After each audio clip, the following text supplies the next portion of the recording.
يا أيها الذين آمنوا قوا أنفسكم وأهليكم نارا. But essentially what I want to do today in the short period of time that we have is reframe teaching as tarbiyah, not merely content delivery. And tarbiyah, if you were with us last time, I explained what tarbiyah means. Tarbiyah is all-inclusive, and it means the nurturing, the looking after, the rearing, the nurturing of a human being, be it your own son or daughter or your student, gradually, intellectually, physically, spiritually, and otherwise, until they reach completion.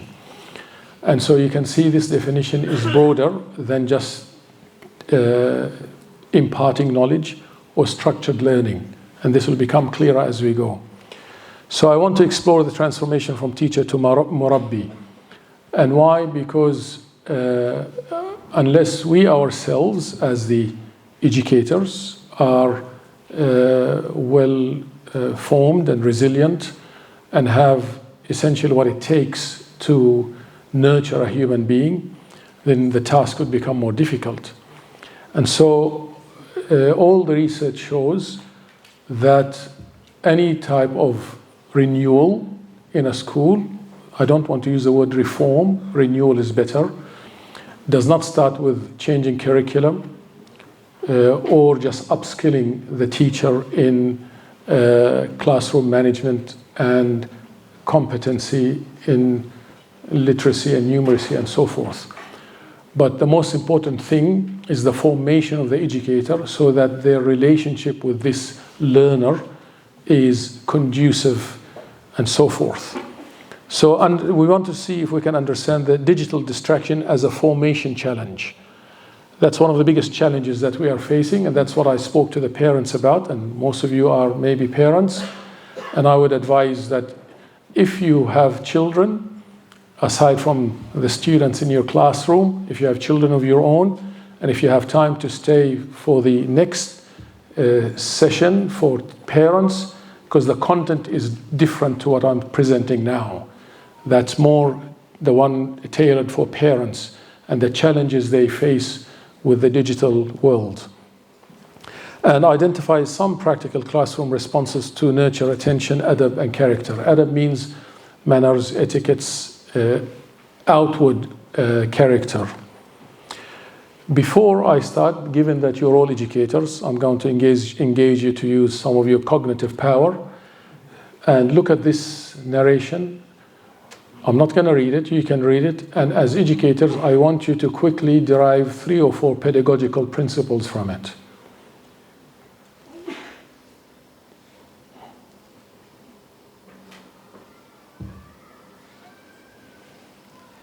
Zina is adultery, for those who don't know. Commit zina means adultery.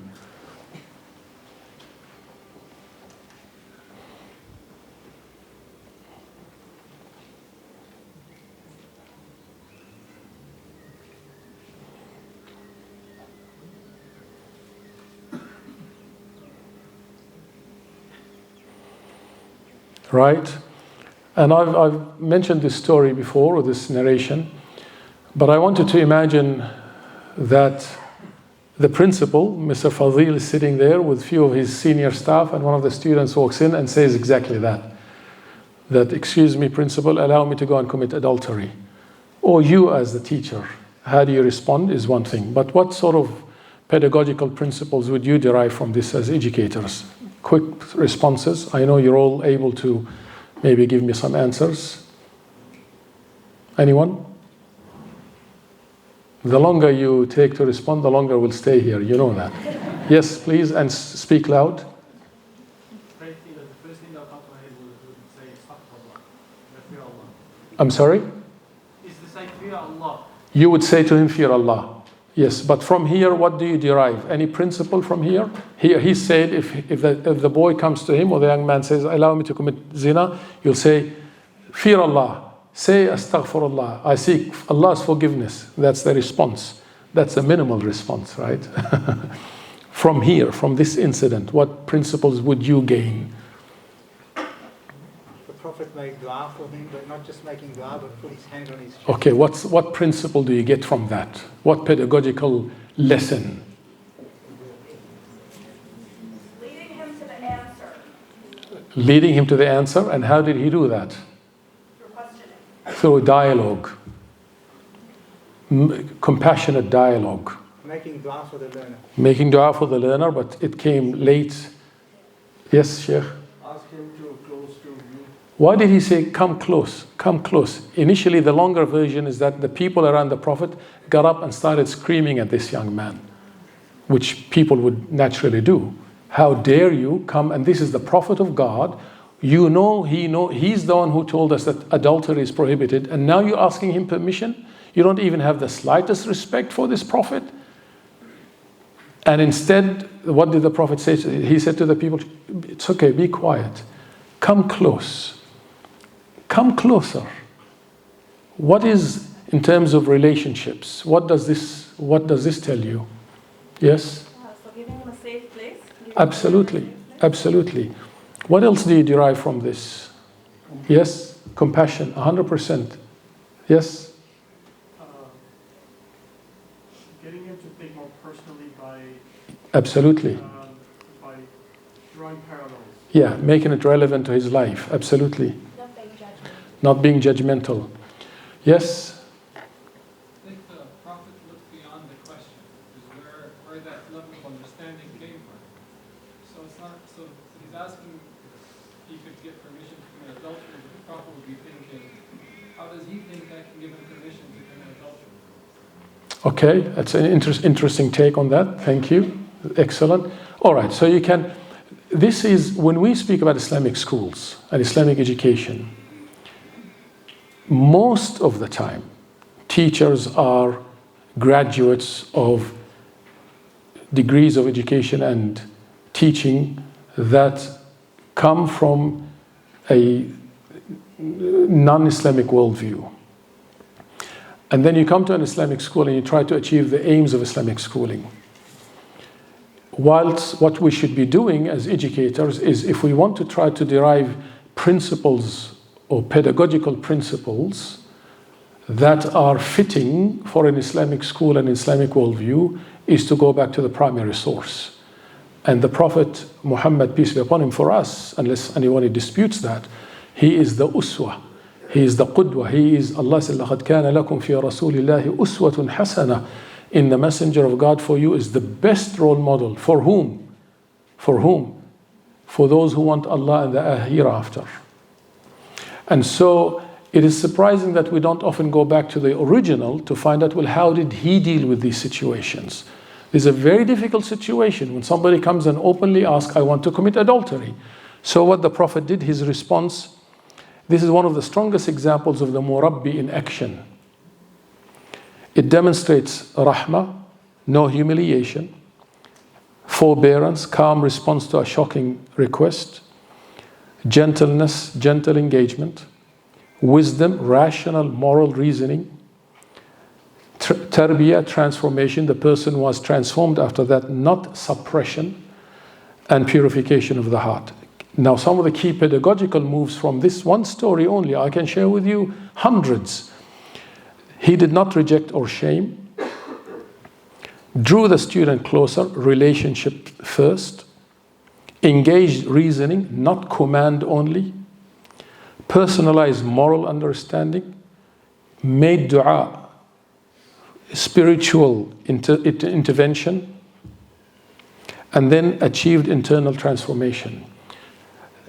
This is the difference between simply feeling that I need to, and I'm not assuming this is happening here, but I'm saying generally, this is the difference between being an educator or a teacher who wants to finish or content delivery or manage a classroom or manage behavior in classroom, and one who's deeply concerned about the formation of the learner. And from an Islamic perspective, you cannot separate both. Look, I know teachers and educators have so much on, and we don't assume for a second that we are going to have the perfect model, But that should not stop us from aspiring to becoming murabbis. And I'll give you some more examples as we go, when we proceed. So the core provocation for us today is, and I want you to answer that question to yourself, are we merely delivering lessons, or are we participating in the formation of human beings before Allah? You can answer that question to yourself. And that is important, because if you're going to talk about digital world and distraction, it has to come back to, well, what are we forming? If you're not forming a human being who's going to be accountable before Allah, then let the digital media distract them. Who cares? But if our purpose is higher, and it should be higher, then we have to be careful about not only the fact that they are distracted by the digital media, but about our own presence in the classroom.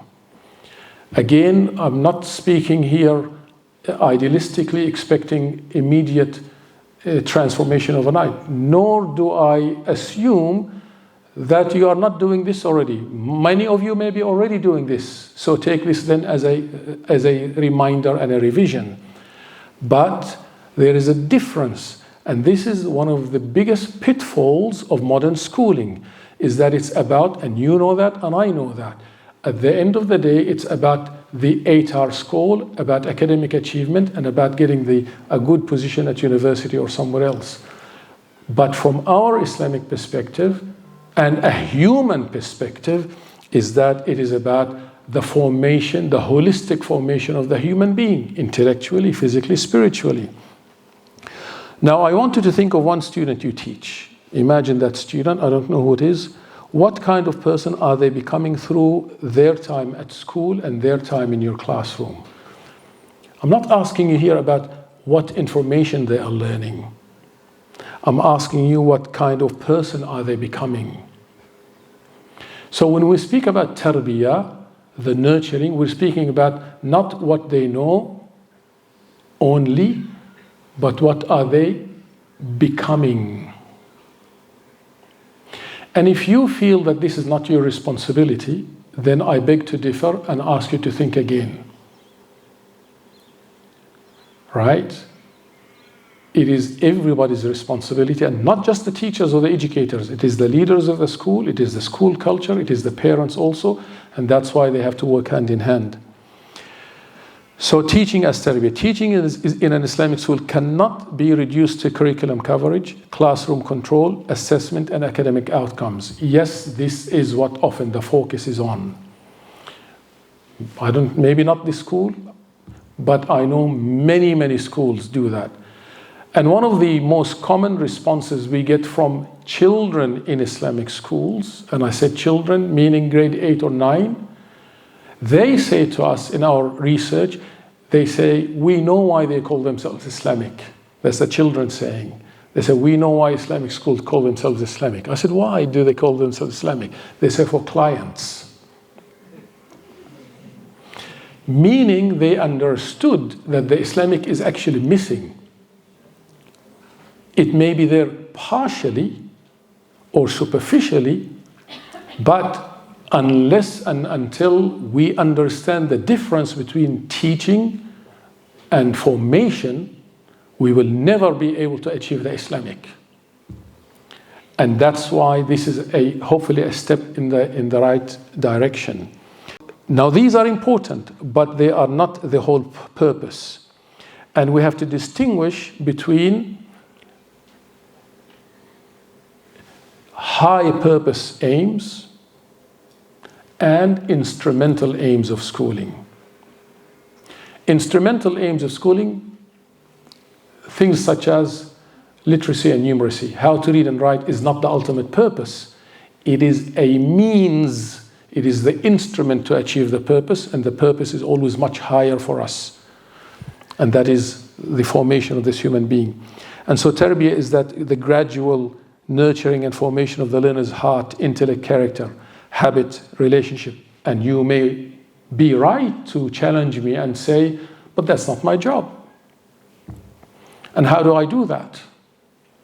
And my response to you would be, even if it's not your job, you as a human being would need this formation because that will be very useful for you at the personal level, that transformation, and also it'll be useful for the people that you engage with, including at home. So this is the broader tarbiyah ecology. There is ta'aleem, which is imparting knowledge and or information or data. That doesn't lead to formation. Tadrees, structured teaching or guided learning, needed, but it's not enough. Ta'deeb, the cultivating of moral discipline and proper conduct, important but not enough. And there is the tazkiyah, purifying and growing the inner self. We need all four to achieve tarbiyah. We need all of these four. And so the question, I guess, is which part of this ecology is most visible in our school culture? Which part is easiest to neglect? Which part is more visible in schools? Is it just the imparting of knowledge, structured teaching? Is it cultivating morals and discipline and proper conduct, purifying the self and formation? So what does tarbiyah nurture? There is the inner formation, there is the embodied formation, the heart, the intellect, the soul, and the character, the habits and social self. Things like sincerity and gratitude and humility and love of Allah. And why do I mention this? Because the digital media is doing exactly the opposite. And that's why I said if you are here for the parent session, I go in more depth into this. How does it do that? In terms of intellect, tarbiyah should lead to discernment, wisdom and truth seeking. It's not just knowing the facts and passing the test. That's not enough. And so the soul, in terms of remembrance and awe and spiritual sensitivity. The embodied formation of tarbiyah is character, patience, honesty, responsibility, habits, discipline, routines, moderation and efforts. And all of this is being affected by the digital world, because what the digital world is doing is conditioning this child. And I've had many parents come to me who say, just before, after the first session, and some of you may identify with that, is that my son comes home, he's only 15, and the first thing he does is get on his phone for the next 4, 5, 6 hours. And we have no ability to stop him from doing that, or her. And in the parent session, I talk about how damaging that is. Now, from teacher to murabbi, the role of a teacher is deliver content, manages behavior, prepares students to tasks and exams, and measures what students know, and that's important. But the murabbi nurtures human beings, cultivates adab and responsibility, prepares students for life before Allah, and cares about what knowledge does to the learner, the formation. In other words, the murabbi asks deeper questions. Not only did I finish the lesson, but also what did this lesson do to the learner's heart, mind, character, and sense of purpose? And given that you are working in an Islamic school, this is a must, right? The battery is running low, that's what it's saying. So not only how do I stop this behavior, but also what virtue needs to be cultivated here.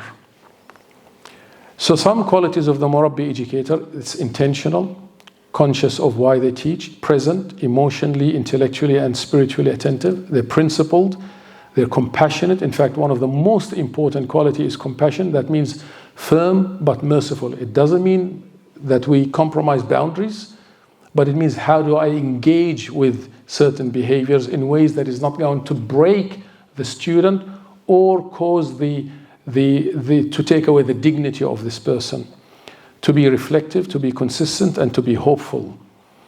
So a clear illustration of this integrated qualities is found in a well-known report of the Bedouin. Excuse the example. So imagine again, the Prophet is in his mosque sitting with the companions. His own mosque. And a Bedouin at the time were people from outside the city, doesn't know this is a mosque. He comes inside while the Prophet is sitting down, while the companions are sitting, goes to the corner of the mosque and starts urinating. The people around him get up to stop him. And the Prophet, peace be upon him, says, stop, leave him, let him finish. When the man finished, he called him. He said, do you know what this place is? He says, no. He says, this is a masjid. and he calmly spoke to him, and the person understood. Here, the Prophet also, these pedagogical principles, that this is one of the most horrible acts that you can think of. These are important narratives, and that can help us see how the Prophet in this case was not just a teacher, he was a murabbi. He was careful not to shame the person. He did not ignore the wrongdoing, but nor did he humiliate the person. The error was corrected, the dignity of the offender was preserved, and the community was taught that moral correction must be governed by mercy and proportion. That's why, again, it comes back to, if you want this student or this human being to be formed, then we have to be role models. Absolutely. Right? And so the Murabbi, yes, is not perfect, is not a flawless teacher. The Murabbi is a conscious educator who keeps returning to intention, humility, repentance, and growth. And that's why the research, a lot of research now talks about the inner turn or the inward turn of the educator. There has to come a point in time where there is that personal transformation. We're talking about Islamic schooling, we're talking about from an Islamic worldview perspective. And in fact, the conference that's coming up in August in Perth, in Adelaide, is all about this, the inward turn of the educator. And how that inward turn or that inward transformation is so necessary if we are to be forming students or learners who are holistic. So before we ask how do we form students, it is important that we ask what is forming us? What is forming you? Before you ask your child not to be distracted by the digital media, are you distracted by it? Before you expect the student in the classroom to be a person of manners and respect and politeness, are you modeling that? Because if we take the educator as more than just a content deliverer and a facilitator, but rather somebody who is entrusted with a huge responsibility, and that is the formation of the student, then we need to model what we see in them. And alhamdulillah, some of you perhaps are already doing that. And that's why the inner life of the teacher shapes the outer life of the classroom. There's absolutely no doubt about it. And again, I'm speaking to you from a perspective, an Islamic worldview perspective. It's tough, it's difficult, but always think about what is the higher aim of our schooling. What is your higher aim as an educator? And a distracted teacher cannot easily form alternative or attentive students. A spiritually depleted educator cannot easily nurture spiritually alive students. It's not going to happen. And hence the inward turn. So this is not about blame, of course. This is an invitation to renewal, to think seriously about where do we want to see our student. And so digital distraction is a massive tarbiyah challenge. Just keep an eye on time because we started a bit late. So it is a massive digital challenge. The deeper issue is what repeated digital exposure does to attention, desire, identity, manners, and the heart. And then this student comes to your classroom, and now we're asking you to help reform this student. It's difficult. It is a massive task. In fact, our young people are challenged with a tsunami of challenges. In this 1 week only, I have been asked the same question at least 4 or 5 times by young people, and it's all to do with their addiction with the digital world. Addiction that has led to disconnected identities, shattered identities, no engagement with family, staying in their rooms until midnight, 1 o'clock or 2 o'clock, they cannot sleep. And worst case scenario, they're addicted either to porn, excuse me for that, or also in some cases gambling. And that is destroying their very lives when they are young. Right? And so now we're saying they're coming to your classroom with all this digital distraction, and you're trying to deal with that. And so hence the importance of us being grounded and resilience. That's one part of the solution. It's not the only solution. And then for the whole school stakeholders to be part of the process if we are to get somewhere. Many students are being formed by technologies designed to capture attention, stimulate desires, and reduce inner stillness. The whole aim, and one of the questions, for example, that I was asked recently by one young Muslim man, it was anonymous, I don't know who he is, because we have a session for young people, and I asked him to write questions on paper or send it by text so they can. And he says, why is it when I go to the nightclub I feel the rush and the excitement, but when I go to the mosque I don't feel anything? Right? And the answer is that because they have been so conditioned for this, and that's why my advice to parents is that if you're a parent also, if you still have children, 1, 2, 3 years old, don't give them access to this. We're not against technology, it's about phased, gradual tarbiyah, right? You don't want to get to the stage when they're 14, 15 and you have completely lost control. And that makes life difficult for you as parents and for the teachers. And that's why I said the parent session talks more about this. And so the question is, where do you most clearly see digital services affecting students in your classroom? Is it their attention? Yes? Is it their emotions? Is it their relationships? Is it their adab or mannerism and etiquette? Is it their language? Is it their self-image? Or learning staminas? Or all of the above? You can see it's a challenge. That's why I'm not saying there's a silver bullet here. I'm not saying either that you are the only solution. No, absolutely not. This has to be a community initiative. And it's, from an Islamic perspective, the minute parents gave you their children, because you said you are a Siraat College, because your ethos is Islamic, because most of the teachers are Muslim, and the parents, the very reason they send them to your school or to an Islamic school is why? Why do they send them here? What's the biggest reason? You say, well, you're Islamic. You said you're Islamic. I hope that you'll give my children something Islamic. And so essentially what the scholar is saying, most of the prominent scholars are saying, the responsibility has been shifted from their shoulders to your shoulders. It doesn't mean they are not to be part of the solution. They are a big part of the solution because tarbiyah starts at home. But what it means is that it is a massive trust. And if it's an amanah, you will be asked about this amanah by Allah subhanahu wa ta'ala. There is no escape from it. And so the question is, we should never be bogged in the it's too difficult to do basket, but yes, I recognize the challenge, I am aware now, and let's start taking the necessary steps, right? And it always takes courage and in street language, guts to actually do something about it. So what digital overload can shape? This is what we are facing. So attention, the difficulty to sustain focus, patience, expectation of instant stimulation. That's why even in the classroom, you find there's not engaged. And unless we understand what the issue is and try to address it, all we are going to end up doing is managing behavior and not forming students.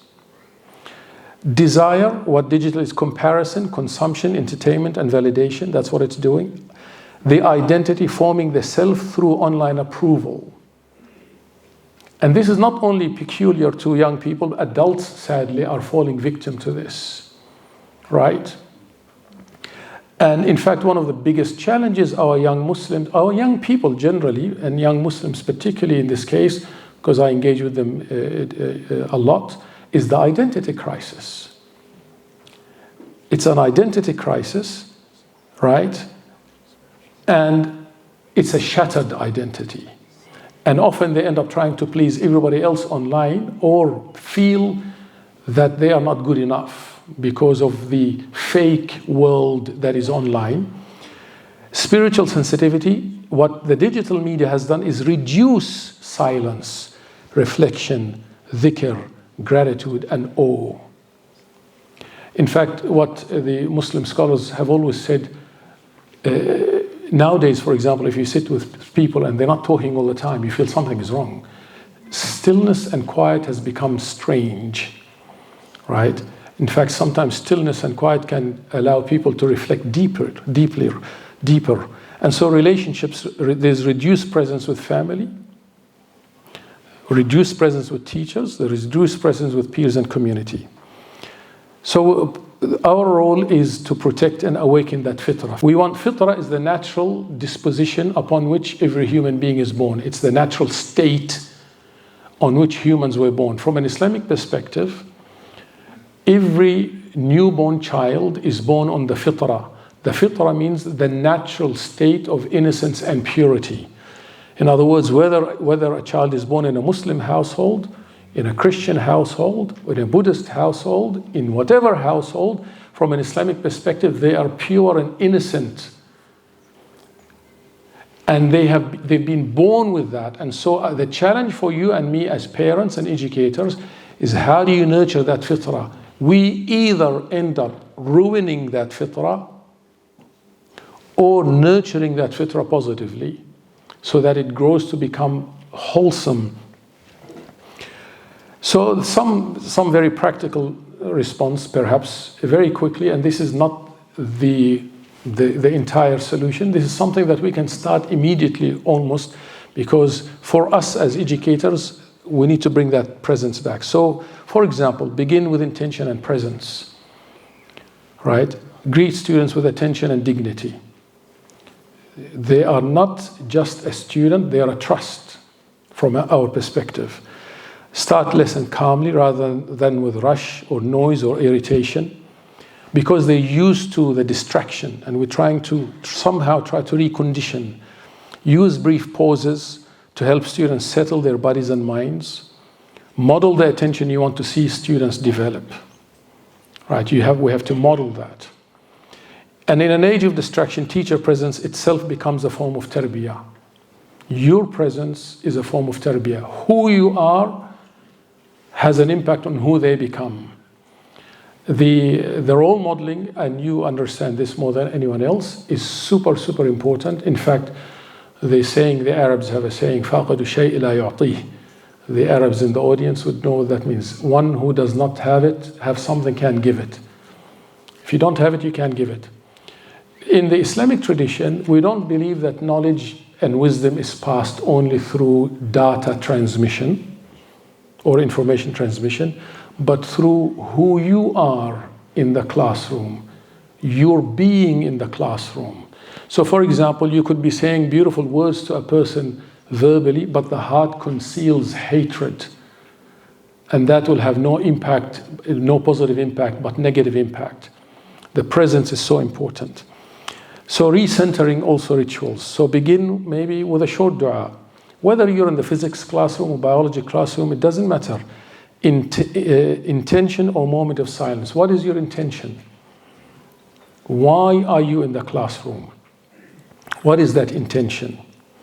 And help your students to start thinking about this. It's not just about finishing the content. It's not just about understanding what is delivered. There's more to it. So ask, what kind of learner do I want to be today? Ask, what do you want to be? Use 1 minute of quiet after noisy transitions. Connect learning to gratitude, responsibility, or service, and end with one reflected question, maybe. You're probably doing that. But the question about their formation. We want them to come along the journey. So your attention is part of your amanah. What you look at in the classroom or with the students, what you listen to, what you repeat, and what you desire slowly shapes your heart, and it shapes them, right? And so, for example, sometimes you hear about teachers, whether in the classroom or the madrasa or the masjid, while they're teaching their children, they're all busy on their phones, right? And at the same time, they don't want the students to do the same. It doesn't work like that.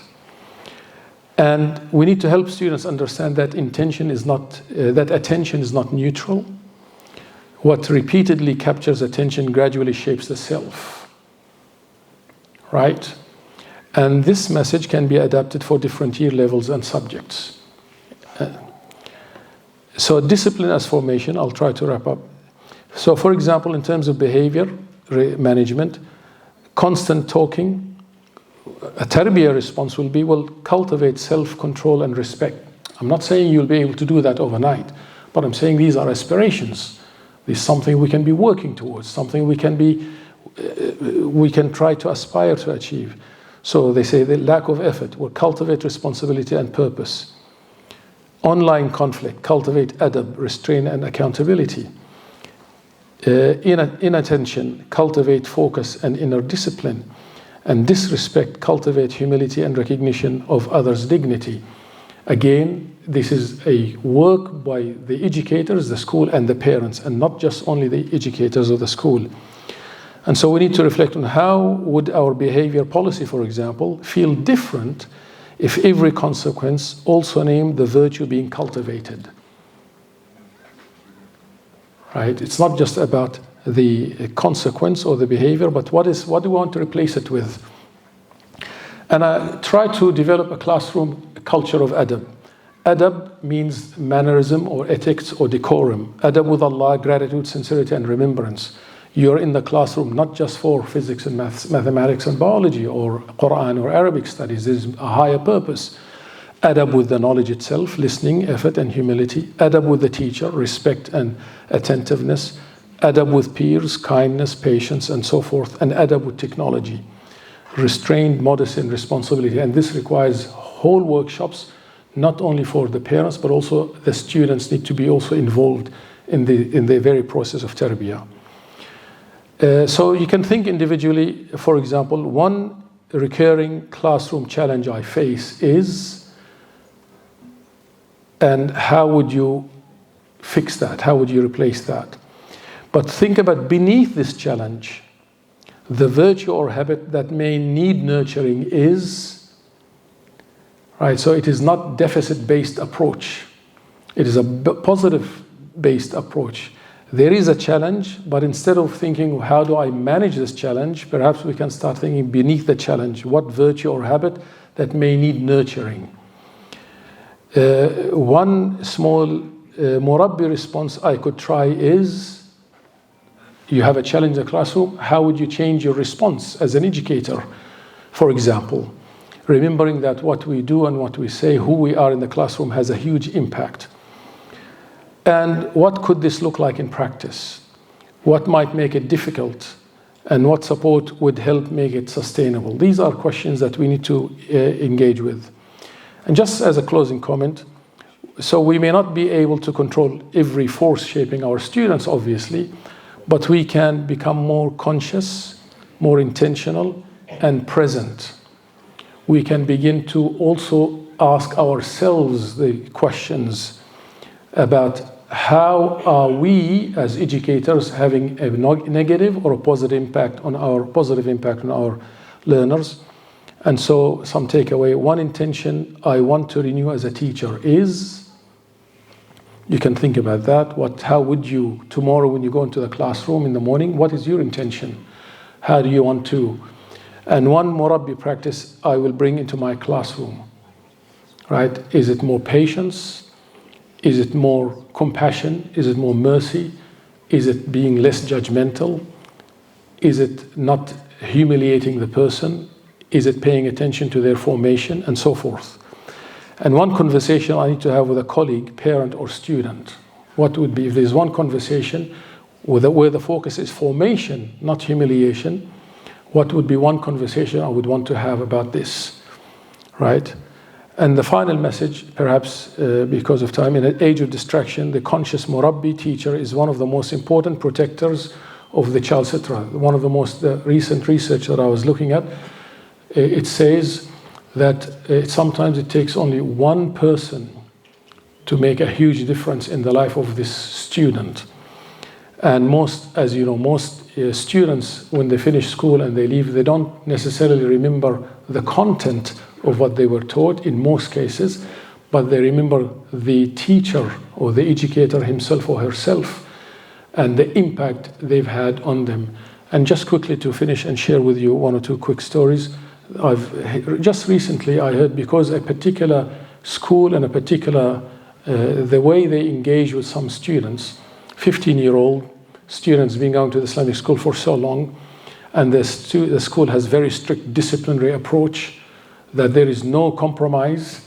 You know, you've come here and you need to be like an angel, and if you make the slightest mistake, you're out. And in this particular case, I went in 1 week. In 1 week, 3 parents were complaining about the same school. This is not in Victoria. And in 3 cases, the damage that has had on the lives of those students who were ill-treated in the school, and they were not dealt with gentleness and compassion and care.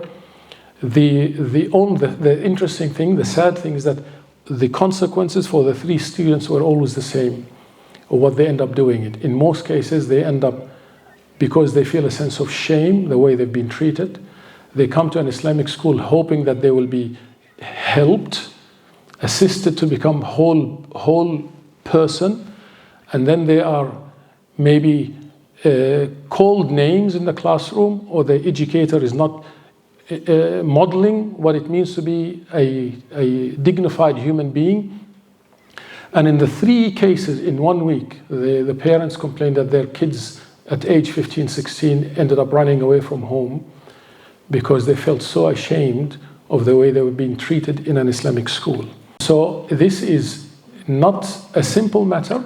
This is a very, very important issue that we need to consider, and that is, how do we move forward collectively towards being murabbi, and to help nurture the whole of a child or a student, be they our children or our students, in ways that can bring them closer, inshallah, closer to who they are, to their fitrah.